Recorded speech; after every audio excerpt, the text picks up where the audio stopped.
Hi అండి, అందరికీ నమస్తే. నేను మీ Eswara Rao Dasari. Friends, supreme court of India నుండి 80 వేకెన్సీస్ అయితే నోటిఫికేషన్ అయితే రిలీజ్ చేశారండి. ఈ పోస్టులు వచ్చేసరికి జూనియర్ కోర్ట్ అటెండర్ అండి, అంటే కుక్ పోస్టులు అండి ఇవి. అంటే మొత్తం వంటకు సంబంధించిన నాలెడ్జ్ ఉండాలి, ప్రతి వంటకం అనేది మనకి వచ్చి ఉండాలండి. ఇక్కడ శాలరీ వచ్చేసరికి 21,700 రూపాయలు అండి బేసిక్ పేగా ఇవ్వడం జరిగింది. అన్ని అలవెన్స్ తో మనకి 46,210 రూపాయలు అనేది పెర్ మంత్ అనేది మనకి శాలరీ ఇస్తారండి. అయితే ఎగ్జామ్ అనేది ఎక్కడ ఉండబోతుంది, మన ఆంధ్రప్రదేశ్ వాళ్ళకైతే విశాఖపట్నంలో ఉంటుంది, తెలంగాణ వాళ్ళకైతే హైదరాబాద్ లో ఎగ్జామ్ అనేది ఉంటుందండి. ఎగ్జామ్ వచ్చేసరికి 200 మార్కులకి అయితే ఉంటుంది. 100 మార్కులకి వచ్చేసరికి ఎగ్జామ్ ఉంటుంది. ఇంకో 100 మార్కులు వచ్చేసరికి ప్రాక్టికల్ అండి, స్కిల్ టెస్ట్ అయితే ఉంటుంది. మొత్తం మనకి ఓవరాల్ గా 200 మార్కులకి అయితే ఎగ్జామ్ అయితే కండక్ట్ అయితే చేస్తారు. అయితే ఎడ్యుకేషన్ క్వాలిఫికేషన్ వచ్చేసరికి 10th క్లాస్ పాస్ తో పాటుగా minimum 1 year full time diploma in cooking అండి.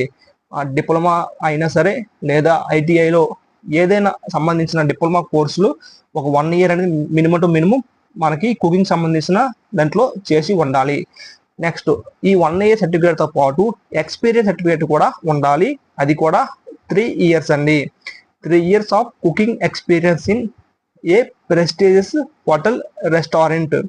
అంటే మినిమం టు మినిమం మంచి రెస్టారెంట్ అండి, లోకల్లో ఉన్న మన విలేజ్ లో ఉన్న రెస్టారెంట్లు కాదండి, మంచి రెస్టారెంట్లు, 5 స్టార్ రెస్టారెంట్ లో మినిమం 3 ఇయర్స్ వర్క్ చేసినట్టు ఎక్స్పీరియన్స్ సర్టిఫికేట్ అయితే ఇక్కడ అడిగారండి. ఇక్కడ మనం ఏజ్ చూసుకుంటే 18 నుండి 27 సంవత్సరాల ఏజ్ ఉన్న అందరూ కూడా అప్లికేషన్ అయితే పెట్టుకోవచ్చు. అలాగే ఎస్సీ ఎస్టీ ఓబీసీ వాళ్ళకందరూ కూడా ఏజ్ రిలాక్సేషన్ అప్లికేబుల్ అయితే అవుతుంది. రిజర్వేషన్ వారీగా ఇక్కడ మనకి పోస్టులు అనేది ఫిల్ చేస్తారు. మెథడ్ ఆఫ్ సెలక్షన్ చూద్దామండి, అంటే సెలక్షన్ ప్రొసీజర్ ఏ విధంగా ఉంటుందో చూద్దామండి. ఇక్కడ selection shall be on the basic of written test based on objective, అంటే మల్టిపుల్ చాయిస్ క్వశ్చన్స్ అయితే ఇవ్వడం జరుగుతుంది. ఇక్కడ టైప్ క్వశ్చన్ పేపర్ ఇన్ మనకి ఇంగ్లీష్ అండ్ హిందీలో ఇస్తే ఇవ్వడం అయితే జరుగుతుందండి. ఇక్కడ ప్రాక్టికల్ టెస్ట్, అంటే మనం ఈ యొక్క కుక్ సంబంధించిన ట్రేడ్ స్కిల్ టెస్ట్ అయితే మనకి కండక్ట్ చేస్తారండి. ఎగ్జామ్ వచ్చేసరికి ఇక్కడ ఒక సబ్జెక్ట్ వచ్చేసరికి 30 మార్కులు, ఒక సబ్జెక్టు 70 మార్కులు, మొత్తం మనకి 100 మార్కులుగా ఇవ్వడం జరిగింది. ఓన్లీ రిటన్ ఎగ్జామినేషన్ మనకి 60% మార్కులు అయితే రావాలి, అంటే 100 మార్కుల్లో 60% అంటే 60 మార్కులు అండి. నెక్స్ట్ వచ్చేసరికి ప్రాక్టికల్ ట్రేడ్ టెస్ట్ వచ్చేసరికి 70 మార్కులు అండి. ఇంటర్వ్యూ వచ్చేసరికి 30 మార్కులు అండి, మొత్తం 100 మార్కులు అండి. ఈ 100 మార్కుల్లో మనకి 60% మార్కులు అయితే రావాలి, 60 మార్కులు అయితే రావాలి.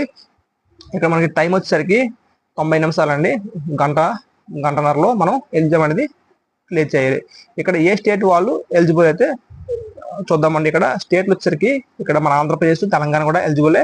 ఇక్కడ ఎగ్జామ్ సెంటర్ వచ్చేసరికి మనకి విశాఖపట్నం, అలాగే తెలంగాణ వాళ్ళకి హైదరాబాద్ అయితే ఇవ్వడం అయితే జరిగింది. సో మన రిజిస్ట్రేషన్ చూద్దామండి. అప్లికేషన్ అయితే ఆన్లైన్ లో ఫిల్ చేయాలి. మనకి స్టార్టింగ్ డేట్ వచ్చేసరికి 23 ఆగస్టు 2024 స్టార్ట్ అవుతుంది. లాస్ట్ డేట్ వచ్చేసరికి సెప్టెంబర్ 12వ తేదీకి లాస్ట్ డేట్ గా ఇవ్వడం జరిగింది. జనరల్ అభ్యర్థులకి 400 రూపాయలు ఫీజు పే చేయాల్సి ఉంటుంది. ఎవరైతే SC ST physical challenge person ఉంటారు కదండి, వాళ్ళకైతే 200, అలాగే ఫీమేల్ క్యాండిడేట్స్ కి 200 ఫీజు అయితే పే చేయాలి. నెక్స్ట్ డ్యూటీస్ వచ్చేసరికి ఇక్కడ డ్యూటీస్ సంబంధించిన డ్యూటీస్ ఏ విధంగా ఉంటాయో ఇక్కడ ఇవ్వడం జరిగింది. డ్యూటీస్ అనేది ఫుడ్ ప్రిపేర్ చేయాలి, అలాగే కొంచెం హైజీనిక్ గా ఫుడ్ ప్రిపేర్ చేయాలి. మొత్తం ఫుడ్ సంబంధించిందే ఇక్కడైతే ఇవ్వడం జరిగింది. సో ఒకసారి నోటిఫికేషన్ అనేది డిస్క్రిప్షన్ లో ఇస్తాను, మీరు డౌన్లోడ్ చేసుకొని క్లియర్ గా చూడండి. సో ఎవరైతే ఇంట్రెస్టెడ్ క్యాండిడేట్ ఉన్నారో సో దయచేసి అప్లికేషన్ అనేది పూర్తిగా, ఈ యొక్క పీడిఎఫ్ అనేది పూర్తిగా డౌన్లోడ్ చేసుకొని పిన్ టు పిన్ చదువుకొని అప్లికేషన్ చేయడానికి అయితే ముందుకు వెళ్ళండి. థ్యాంక్ యూ ఫ్రెండ్స్ అందరికీ.